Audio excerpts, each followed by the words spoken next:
benvenuti a Noi Chiesa Diocesi Liguri. Ci sarà una festa doppia domenica, solennità di Pentecoste. A Genova alle 16 nella cattedrale di San Lorenzo, Monsignor Marco Tasca ordinerà sacerdoti Don Stefano Cicciotti e Don Davide Pone. A Chiavari, nella cattedrale di Nostra Signora dell'Orto, alle 15:30 il vescovo Gianpio De Vasini ordinerà sacerdoti Don Emiliano Malia e Don Fabio Torri. La celebrazione chiavarese sarà trasmessa in diretta su Telepace 1 al canale 12. La celebrazione di Genova sarà trasmessa in diretta su Telepace 2 al canale 85. Vediamo i nostri servizi di presentazione.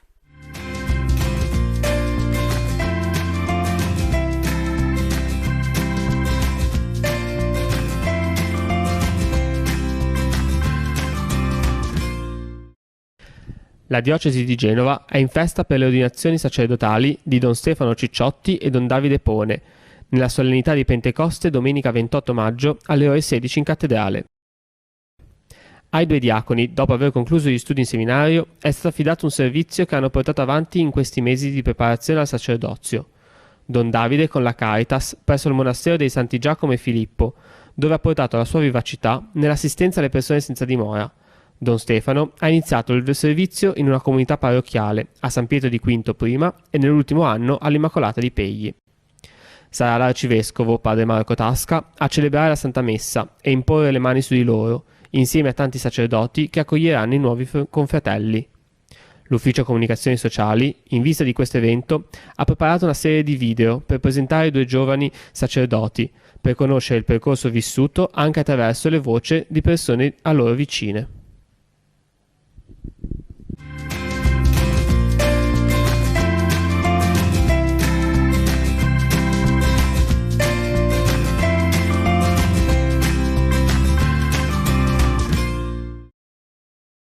C'è un filo che unisce i tasselli di una storia e a volte basta fermarsi sui suoi nodi, sui suoi punti di svolta per leggere attraverso le trame un disegno più grande. La storia è quella di due giovani che arrivando da posti diversi e lontani fra loro si incontrano in Liguria e che condividono forse poche cose ma essenziali, la vocazione e il servizio. Emiliano Malia è nato il 10 aprile del 1997 a Lushnia in Albania. In Italia è arrivato nel 2011. La sua famiglia si è stabilita a Rapallo e ha iniziato a frequentare la parrocchia dei Santi Gervasio e Protasio, dove ha iniziato un cammino di avvicinamento e conversione alla fede cristiana. Il vescovo Alberto Tanasini lo ha battezzato il 4 aprile del 2015 nella cattedrale di Chiavari. Fabio Torri, classe 1992, arriva invece dalla Lombardia. È nato l'11 ottobre in provincia di Como, a Gravedona, sulle sponde occidentali del lago. Fabio è cresciuto nel contesto della sua parrocchia, Santa Maria Assunta in San Siro. Emiliano e Fabio si sono diplomati a pochi anni, ma molti chilometri di distanza. Sono giovani eppure prima di entrare in seminario entrambi hanno lavorato. A Chiavari in seminario i fili si intrecciano, un sì quotidiano pronunciato nel servizio pastorale delle parrocchie della diocesi, nel catechismo e nell'incontro con bambine e bambini e con i giovani, ma anche per Emiliano con la collaborazione con l'Ufficio per l'Ecumenismo e il Dialogo Interreligioso e il servizio nell'Unitalsi. Un intreccio che si è reso indissolubile l'8 dicembre del 2002 con l'ordinazione diaconale e che si è stretto ancora di più ascoltando le persone più in difficoltà, quei poveri che Dio ha amato sopra ogni cosa, nel centro di ascolto Caritas e a Casa Bruzzone. Il percorso di formazione di Emiliano e Fabio non si conclude, ma si apre ad un orizzonte nuovo con l'ordinazione sacerdotale nella solennità di Pentecoste. Li accompagneranno le mamme Luciana ed Encheleida e i papà Fausto e Giudmir e la sorella e il fratello di Emiliano, Renaldo e Isaura.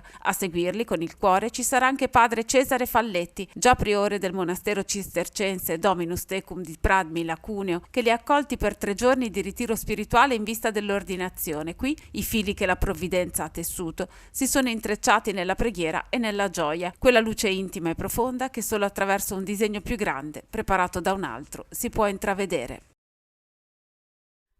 A Savona, nella cattedrale di Nostra Signora Assunta, il vescovo Gero Marino ha ordinato diacono il 44enne di origine genovese Francesco Cotta. Don Francesco, ultimo seminarista della diocesi di Savona-Noli, dopo un periodo di discernimento presso i Carmelitani Scalzi, nel 2019 è entrato in seminario compiendo il suo percorso di formazione verso il presbiterato nel seminario vescovile di Chiavari Bari e presso la Facoltà Teologica di Genova. Lo abbiamo intervistato.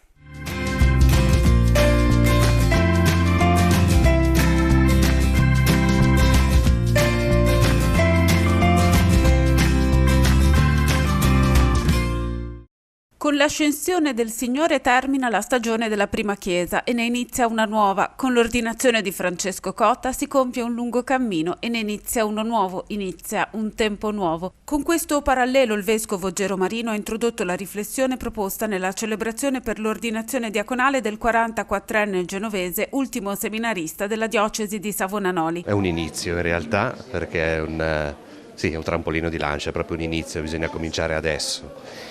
E sono arrivato per vie traverse, anche perché ho 44 anni, quindi non sono classico chierichetto cresciuto in parrocchia, ma mi piace dire un convertito. Sempre stato cristiano, però a un certo punto della vita ho sentito veramente desiderio di cambiare e di seguire la chiamata del Signore. E sono ormai 7 anni che sono in formazione, periodo carmelitano in monastero per 2 o 3 anni, e poi ho sentito che la mia chiamata era in diocesi, quindi rientrare nel secolo e servire Dio in mezzo alla gente. Ecco, come la vita contemplativa ti ha in qualche modo aperto la possibilità di stare in mezzo alla gente? Anche di più, credo che la vita contemplativa mi abbia dato la possibilità di staccare da quella che era la mia vita precedente, entrare un attimino in contatto con me stesso, con Gesù, e maturare poi di nuovo questo rientro nel mondo in un modo un po' diverso, cioè in un modo a servizio degli altri e non più usare gli altri invece come era la mia vita forse precedente, no? Più egoistica, più incentrata su me stesso, la mia carriera. Ecco, quindi sì, veramente importante, un passaggio importante. Quindi c'è stato anche un percorso professionale prima del tempo nel monastero? Sì, ho fatto tante cose, però sicuramente la mia carriera era musicale, sono musicista, quindi ero incentrato molto sull'essere compositore, su scrivere la mia musica, sul farla suonare, dirigere le orchestre, ecco, ero molto mondano in questo. L'ascensione segna il tempo della missione. Gratitudine e missione è l'altro intreccio a cui ti invita la parola, ha detto ancora il vescovo, che ha ricordato che occorre andare agli estremi confini della terra, perché questo è l'orizzonte a cui chiama l'ascensione. Francesco Cotta eserciterà il diaconato nel frammento della chiesa di Savona, a Spotorno, ma avendo come orizzonte il mondo, ha ricordato Monsignor Marino. Diaconato vuol dire servizio, missione e testimonianza, ha continuato, con uno stile che non scinde, tempo dell'annuncio e tempo ordinario, perché in ogni gesto, ha spiegato, dovrà trasparire il Signore. Ci sono stati dei volti che ti hanno sostenuto in questi anni lunghi di formazione? Tanti volti, soprattutto devo ringraziare il seminario di Chiavere che mi ha accolto e mi ha cresciuto, e poi i miei confratelli in diocesi che veramente sono stati fratelli. Non sono della diocesi di Savona, originario, quindi mi hanno anche accolto, mi hanno tirato su e mi hanno dato una casa, mi sono stati veramente vicini, e anche in questo passo mi stanno portando mano a mano. Nel diaconato il servizio che ti viene assegnato quale sarà?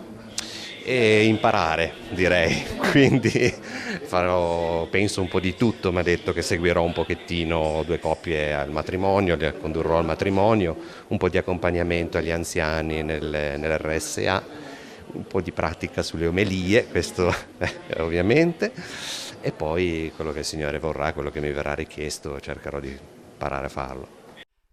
Quasi 900 ragazze e ragazzi provenienti da 70 parrocchie dell'Arcidiocesi di Genova hanno preso parte anche quest'anno al tradizionale pellegrinaggio per i cresimati e cresimandi che si è svolto, guidato dall'Arcivescovo Marco Tasca, a Roma e a Città del Vaticano nei giorni scorsi. È stata un'occasione per visitare i luoghi dove sono nate le prime comunità cristiane e anche per incontrare Papa Francesco.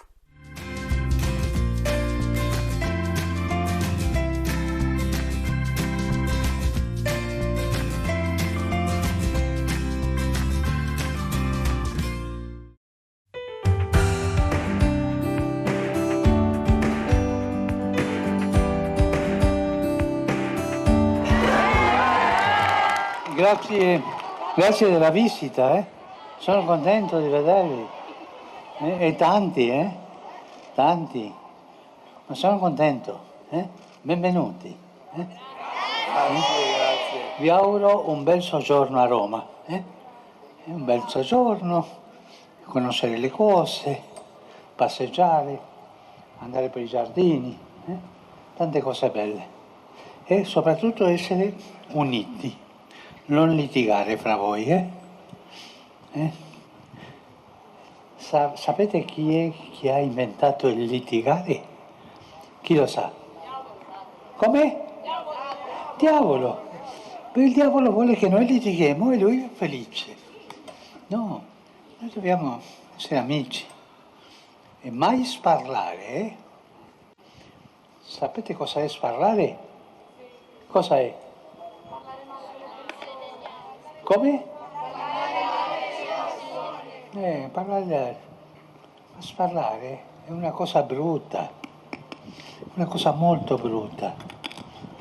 E la gente che sparla è una gente che perde la dignità, perché si occupa di sporcare gli altri. Sparlare è sporcare gli altri. Com'è? Cosa è sparlare? È bello sporcare gli altri? Padre, io non so come non sparlare perché mi viene, ma io ho una medicina molto buona. Morditi la lingua, sai? E così non sparlerai. Grazie di questa visita.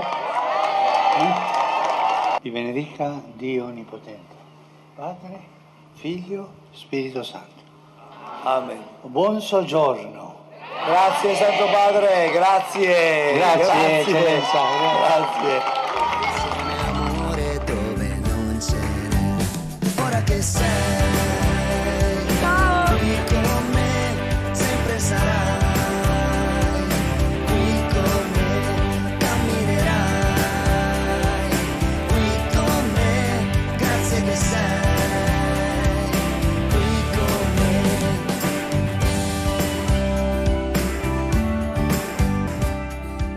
Uniti dallo stesso viaggio, nello stesso sì, ora che sei qui con me, sempre sarai qui con me. È un momento veramente bello questo incontro dei nostri cresimati e cresimandi a Roma. Siamo qui insieme da 3 giorni, è stato molto bello questo momento. Certamente l'incontro col Santo Padre ci ha dato quello sprint e quella carica di cui abbiamo tanto bisogno per continuare. Ed è stato bello anche l'inno che è stato composto per questo nostro incontro, che insiste sullo stare insieme, sull'essere insieme. E davvero è stato molto bello sentire anche nei lavori che i nostri ragazzi hanno fatto questo essere insieme con il Signore, riprendere il cammino, il bel cammino della vita cristiana e sentire che la Cresima è la confermazione della bellezza della vita cristiana. E poi anche davvero il vivere insieme come diocesi. Le varie comunità nostre parrocchiali si sono ritrovate per fare 3 giorni insieme, per riscoprire anche la bellezza sì di far parte di una comunità cristiana, ma di una famiglia più grande che è la Chiesa. Adesso tra poco andremo in piazza San Pietro per ascoltare ancora il Santo Padre e pregare con Lui. È un grazie che dico a tutti quelli che ci hanno aiutato nel vivere questi 3 giorni bellissimi. Grazie a tutti, il Signore certamente continuerà a benedire e a guidare la nostra Chiesa.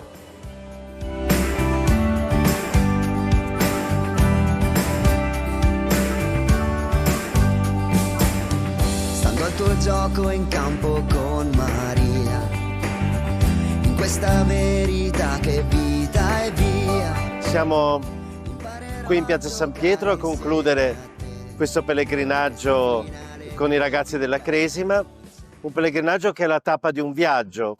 Non a caso abbiamo regalato a questi ragazzi un piccolo diario con tante pagine da riempire fin da novembre col primo incontro che abbiamo vissuto con loro al Don Bosco di San Pier d'Arena, e abbiamo continuato a riempirlo in questi giorni dove abbiamo incontrato il Papa, abbiamo vissuto dei momenti belli di gioia, di fraternità, momenti di spiritualità, momenti anche culturali, momenti per apprezzare le bellezze anche dell'arte, della storia di questa bellissima città. Ma questo diario ha ancora tante pagine vuote e questi ragazzi potranno riempirle con le attività che svolgeranno nelle loro parrocchie, nei loro vicariati, nella loro vita di tutti i giorni. In questi giorni le parole del Papa, quello che abbiamo visto, le testimonianze della fede di questa città ci hanno fatto capire che davvero lo Spirito Santo opera grandi cose nella nostra vita. È Lui che crea tutta questa bellezza, la bellezza della gioventù della Chiesa, della gioia, della fede, della speranza. Non a caso siamo proprio nel tempo di attesa dello Spirito, in attesa della Pentecoste. Ed è bello svolgere questo pellegrinaggio ogni anno anche in questo periodo, non a caso, non è casuale. Lo Spirito che i ragazzi hanno ricevuto sarà quello che ancora una volta il Signore vorrà soffiare su di noi il giorno di Pentecoste. Allora affidiamo a Lui la vita di questi ragazzi, delle loro famiglie, dei loro catechisti, delle loro parrocchie, con un grazie davvero a tutti quelli che hanno dato una mano, hanno collaborato e anche e soprattutto, devo dire, a quelli che hanno dato dei suggerimenti, che ci hanno aiutato a capire dove potevamo migliorare e che ancora lo faranno alla fine di questo pellegrinaggio. Grazie di cuore a tutti voi, anche a voi amici del cittadino e di TNN per questo servizio, e lo dico in questa giornata che è la giornata, come abbiamo sentito dal Papa, delle comunicazioni sociali. Grazie di cuore. Ora che sei qui con me, sempre sarai qui con me, camminerai qui con me, grazie che sei qui con me. Alleluia, alleluia,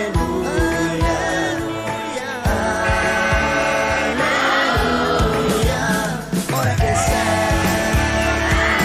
qui con me, sempre sarai qui con me, camminerai qui con me, grazie che sei qui con me. Torniamo a Savona perché sabato inizierà la votazione sulla prima parte del Liber Synodalis, il documento che deve essere approvato a conclusione del lungo e articolato percorso del Sinodo diocesano Chiesa di Savona Prendi il largo confidando. Vediamo.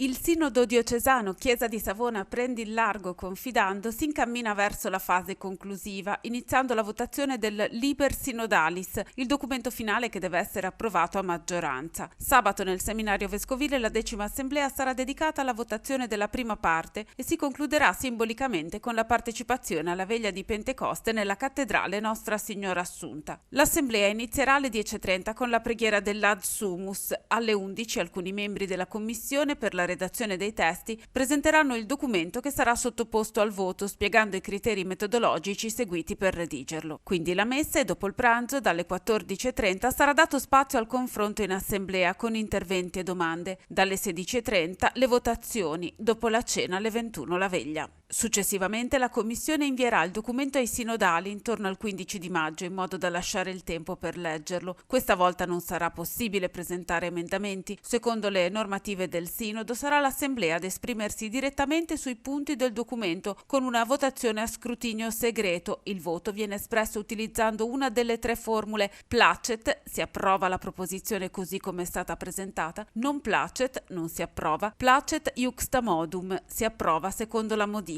nel caso in cui sia stato presentato dai sinodali un testo complementare o parzialmente sostitutivo, detto modo. Nella votazione finale occorrerà la maggioranza assoluta degli aventi diritto. In questo periodo precedente l'Assemblea, la segreteria prenderà in esame i casi dei sinodali non membri di diritto che hanno fatto registrare più di 4-5 assenze nelle assemblee. Ai sensi del regolamento non potranno più essere conteggiati nel quorum dei votanti. Per la votazione si sta valutando se cercare una soluzione informatica tramite un'applicazione o mantenere il sistema delle schede cartacee. In quest'ultimo caso i risultati saranno comunicati nei giorni seguenti all'Assemblea per via dei tempi lunghi degli scrutini.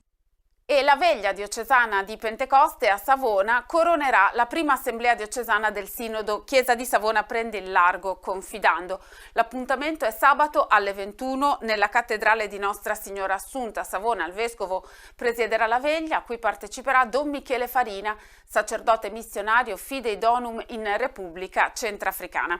Domenica alle 10:30 sempre in cattedrale la Santa Messa presieduta dal vescovo Gero Marino nella solennità di Pentecoste. Ora vediamo gli altri appuntamenti organizzati nelle diocesi della Liguria. A Genova, al Santuario di Nostra Signora della Guardia, si rinnova l'appuntamento con la veglia organizzata dalla Pastorale Giovanile Diocesana.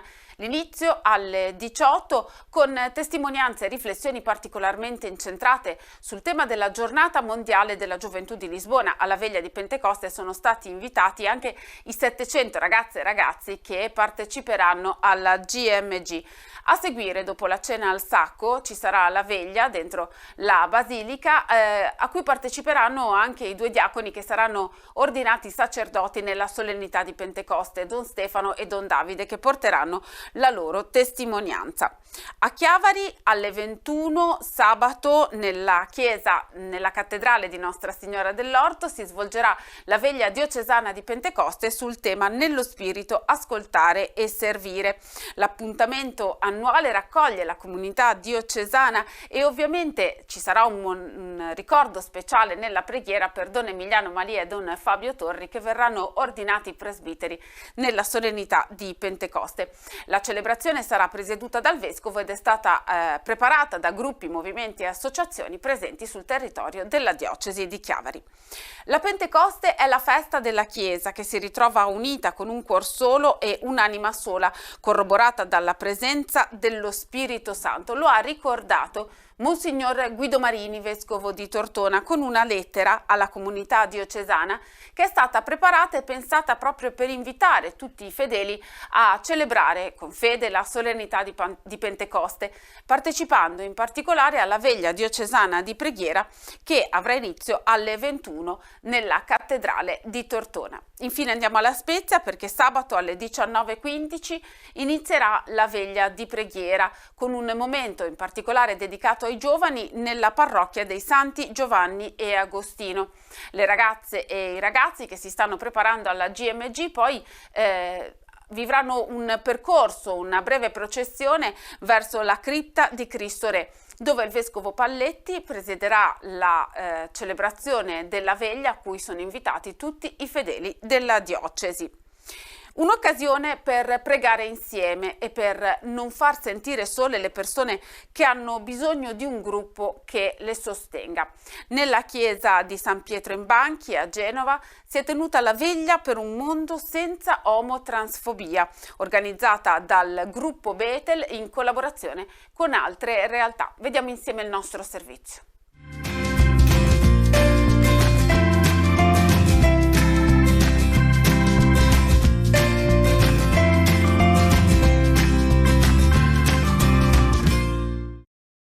La veglia per il superamento dell'omofobia, della transfobia e dell'intolleranza è soprattutto un'occasione per pregare e stare insieme. È promossa dal gruppo Betel, nato nel 2011 per chiedere il riconoscimento di fedeli omosessuali all'interno della Chiesa, e da circa una decina di anni riesce a coinvolgere un numero rilevante di persone. Un'iniziativa cresciuta in particolare da quando c'è l'arcivescovo Marco Tasca, che ha spronato il gruppo ad andare avanti.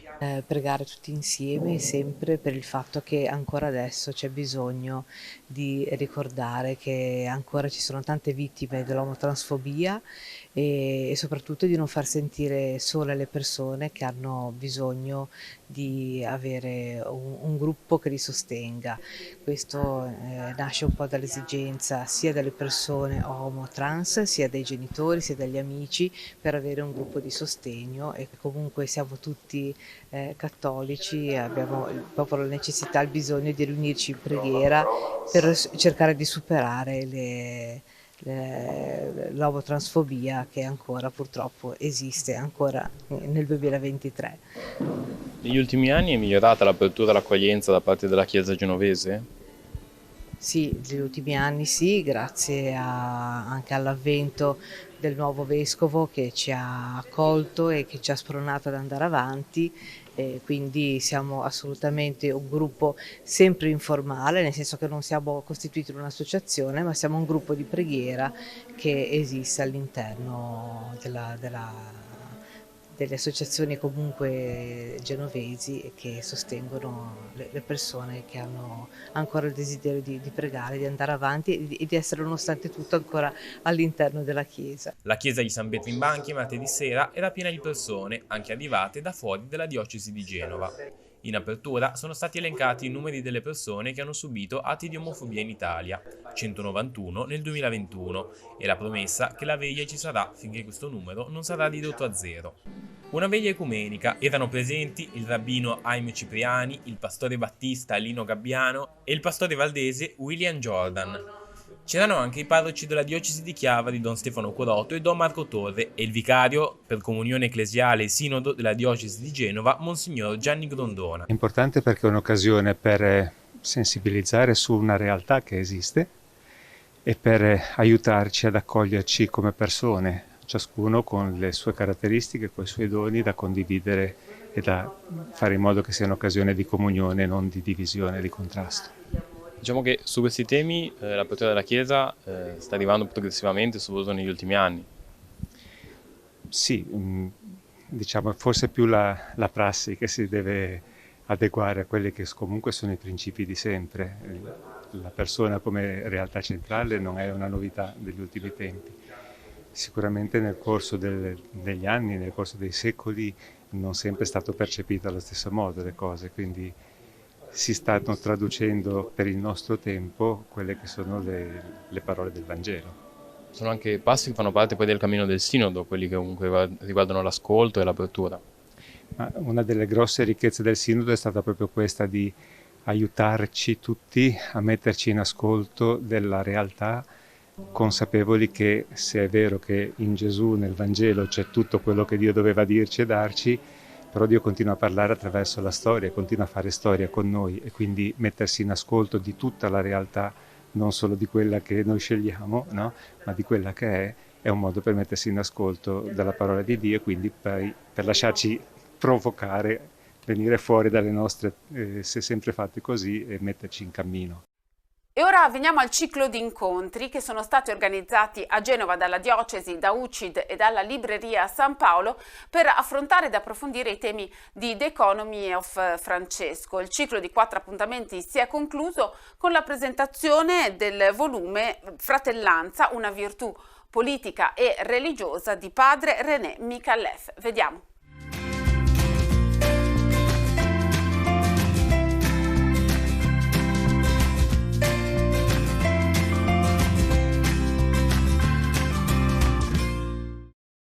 Padre René, nel suo libro Fratellanza, una virtù politica e religiosa, lei affronta il tema della migrazione e affronta soprattutto il tema della paura che oggi sembra un po' ingenerare gli stereotipi che ci fanno vedere le persone che arrivano dagli altri paesi un po' come un problema e come una fonte di disagio. Allora le chiediamo quanto è importante la conoscenza del fenomeno migratorio anche per scardinare un po' questo modo di pensare. Credo che per scardinare un po' la paura, conoscere aiuta molto. Certamente conoscere il fenomeno, conoscere anche i dati, perché ci sono tante informazioni in giro che cercano di manipolare l'opinione pubblica, ma anche conoscere le persone, conoscere anche con il cuore, diciamo, ascoltare anche la sofferenza, la rabbia qualche volta che porta l'altro che si sente discriminato, che ha sofferto nel suo paese d'origine. Però anche un dialogo che va nelle due direzioni. Viviamo in un'Europa dove c'è una paura del futuro, di cosa si riesce a trasmettere alle nuove generazioni della nostra cultura, della nostra identità. Abbiamo paura con una disoccupazione cronica in Italia, quindi il futuro, diciamo, dei nostri figli, e quindi questa paura va invece di chiusa dentro del nostro cuore, va anche condivisa, no? Anche con lo straniero, trovando il modo giusto per così sfatarla. Il fenomeno migratorio è un fenomeno strutturale, non è una questione di emergenza. Io ho vissuto in paesi come l'Uganda, quando qua in Europa, in Germania, si faceva tanti discorsi sulla Germania che accoglieva nel 2015 1 milione di rifugiati. In Uganda si accoglieva lo stesso numero. L'Uganda è uno dei paesi più poveri del mondo, no? Ok, con delle strutture di accoglienza molto, molto deboli, però c'è anche una fiducia nel futuro, una capacità di dire ce la possiamo fare, abbiamo le risorse per accogliere le persone. Ci saranno dei problemi, perché sempre ci saranno quando più culture si incontrano, però abbiamo anche la fiducia, la speranza che il modo di risolvere queste tensioni si troveranno. Come abbiamo fatto durante gli ultimi 300-400 anni, che sono stati anche anni e secoli di grande migrazione. Io penso che questo può aiutare. Guardando un po' indietro si scopre che l'Europa è un continente che anche di persone, anche l'Italia è una nazione di persone che sono emigrate verso altri continenti. Leggendo il suo libro si scopre che tutta la nomenclatura che oggi si usa un po' per dare un'etichetta forse, no? Alle tante forme di immigrazione è una nomenclatura relativamente recente. Se il mondo, come lei ha detto prima, ha sempre fatto i conti con l'immigrazione, questo non può bastare per farci passare un po' di paura. Nella seconda guerra mondiale si parlava di sfollati, di sfollandi anche in italiano, gente che passava dalle zone bombardate a delle zone più sicure, qualche volta dalle campagne verso la città. Quello è più noto, no? Ma durante la guerra, come vediamo adesso in Ucraina, c'è un po' il contrario, di gente che va dalla città con un certo stile di vita a rifugiarsi nelle campagne con le tensioni che qualche volta si notano. A un certo punto nel 51, con la Convenzione di Ginevra, per proteggere un gruppo particolare di persone che stavano scappando dalla persecuzione negli anni prima e durante la Seconda Guerra Mondiale, ma non hanno trovato rifugio perché con il sistema di quote che si era introdotta dopo la Grande Depressione, questi non entravano, gli ebrei e altre minoranze, nelle quote di immigrazione, quindi a un certo punto dopo la Seconda Guerra Mondiale si è voluto avere dei termini più precisi. Questi sono rifugiati, non sono migranti economici, perché hanno bisogno di una protezione urgente. Noi abbiamo distinto anche vari livelli di protezione. Esiste un fenomeno enorme nel mondo di oggi di sfollati interni, cioè gente che non esce dal proprio paese. Dall'altro lato capire che alcuni dei fenomeni attuali non sono così nuovi, no? Cioè, nel senso, le pattuglie in mare nell'Ottocento c'erano tra la Gran Bretagna e la Francia, per prevenire i francesi e i tedeschi poveri di arrivare in Gran Bretagna. Cioè adesso si sono spostati un po' in giù nel Mediterraneo, ma questa paura, diciamo, della gente povera che ci invade, va bene, nell'Ottocento i britannici ce l'avevano dei nord europei, no? C'erano, diciamo, altri tipi di battelli, ma più o meno le stesse politiche, quindi penso che ci abbiamo anche da imparare da questo, di anche superare le paure, ma anche imparare dagli errori del passato. Ecco, nella conclusione del suo libro lei parla di un futuro plurale che aspetta un po' tutto il mondo e lo fa alla luce delle encicliche di alcuni pontefici e anche della dottrina sociale della Chiesa. La Chiesa è una Chiesa cattolica, la parola stessa indica questa apertura all'insieme, no? E quindi uno sguardo universale. Uno sguardo universale che non è un universalismo banale che vuole diluire, appiattire tutte le differenze, anzi che rispetta le differenze. È una Chiesa che gioca dentro un sistema delle nazioni, cioè va bene, io vivo in una comunità a Roma che va bene, che sta tra il Vaticano, c'è la Santa Sede e la Repubblica Italiana per tutta una serie di questioni legali e fiscali, però quindi la Santa Sede che entra dentro un sistema westfaliano di stati-nazioni che hanno delle frontiere, una sovranità che va rispettata, però la sovranità non è una questione assoluta. Siamo un mondo, siamo una comunità umana unica, viviamo in una parte del mondo dove abbiamo accumulato tutta una serie di beni, di capacità di negoziare economica, di conoscenze e c'è una gran parte del nostro mondo che non ha accesso a queste risorse,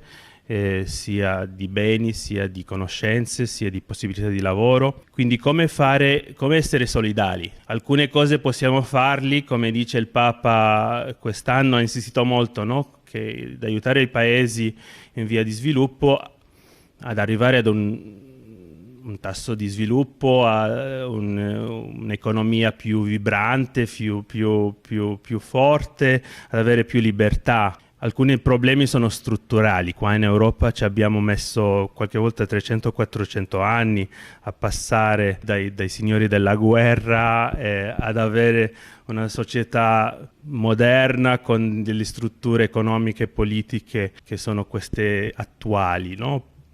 Quindi non possiamo però immaginare che alcuni paesi faranno questa evoluzione immediatamente. Certamente c'è anche il problema demografico. In alcuni paesi la crescita demografica è tale e noi crediamo anche che va bene, la demografia non è una cosa negativa, cioè che un paese riesca anche a riprodursi, ad avere delle generazioni future è una cosa importante, però alcuni paesi non riescono a creare abbastanza lavoro. Cioè la Cina, per riuscire ad evitare, diciamo, la grande disoccupazione, è cresciuta con dei rati 12% all'anno che in Africa si sognano, no? Anche perché non ci sono le condizioni. Questo vuol dire che dobbiamo continuare a fare conti con il fenomeno della migrazione, che aiuta anche lo sviluppo, cioè non solo le rimesse, ma la gente molte volte torna con delle conoscenze, con la capacità di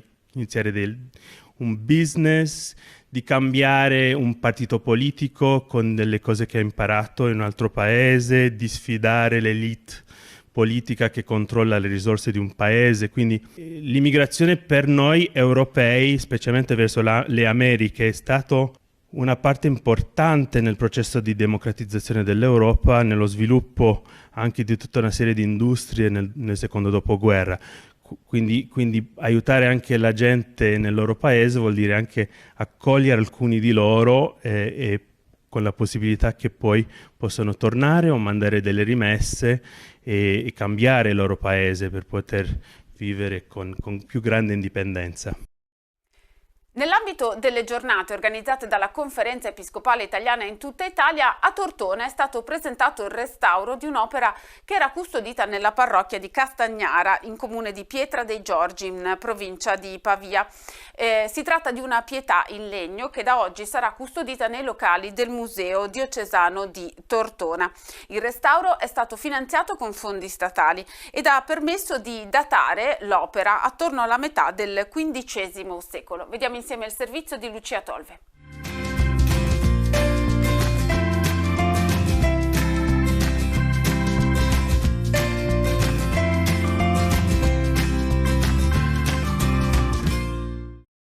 Nell'ambito delle giornate di valorizzazione del patrimonio ecclesiastico, venerdì scorso presso il Museo Diocesano di Tortona è stato presentato al pubblico il restauro della pietà della parrocchia di Castagnara, situata in Oltrepò Pavese.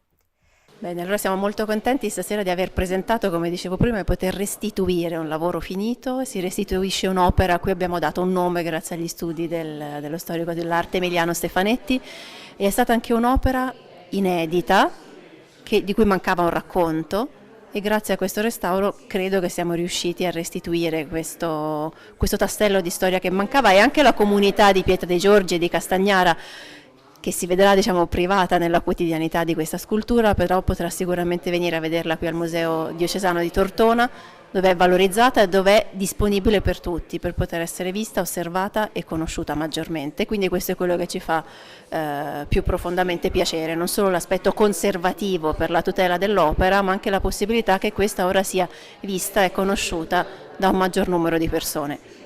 All'inaugurazione era presente anche il vescovo di Tortona, Monsignor Guido Marini. Sono molto contento di aver potuto partecipare a questa presentazione del restauro di una pietà lignea davvero particolarmente bella, significativa e importante nel panorama della storia dell'arte, ovviamente con un legame speciale sul nostro territorio. Ovviamente tante cose si possono dire e sono state dette dal punto di vista artistico, storico, del recupero di quest'opera. Io mi permetto di sottolineare che un'opera di restauro che riporta alla bellezza originaria un'opera richiama ad un'altra impresa, quella del restauro, che ciascuno di noi è chiamato a realizzare perché la propria vita possa ritrovare la originaria bellezza. E noi sappiamo che questo restauro non è in mano nostra, ma è nelle mani del Signore, per cui è significativo che oggi, nel momento in cui ci è stato presentato il restauro del Gesù morto, pensiamo che in Lui è il restauro della nostra vita, della nostra bellezza originaria. E allora anche un'occasione così sicuramente è un'opportunità per riflettere non soltanto sull'aspetto artistico di un'opera, ma anche sul rilievo che questa opera ha dal punto di vista della fede della nostra vita cristiana. Terminiamo così il nostro appuntamento settimanale con Noi Chiesa Diocesi Liguri. Grazie per averci seguito, ci rivediamo la prossima settimana.